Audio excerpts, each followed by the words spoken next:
আমাদের যে দাবি, এই দাবি কেউ কর্ণপাত করে না।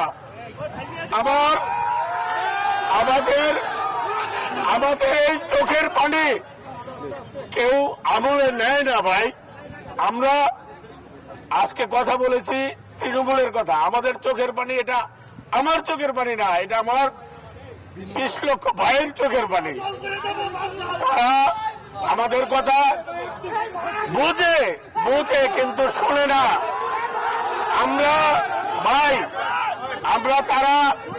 আজকে আমরা অনেক ভাই, আমরা 10-12 জন ভাই গেছিলাম, আমাদের কথা তারা সব বুঝে, আমরা বলার আগেই বুঝে, কিন্তু ভাই না বুঝার বান করে।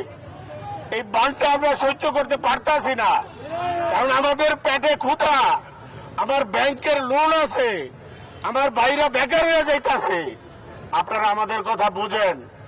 লাস্ট একটা কথা তারা বলছে, আগামীকাল বিভিন্ন মন্ত্রণালয় নিয়ে 3টা বাজে বসবে।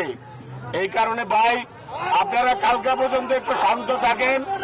আমাদের চোখের পানির দাম ওনারা দেয় না ভাই, কথা বলেন ভাই।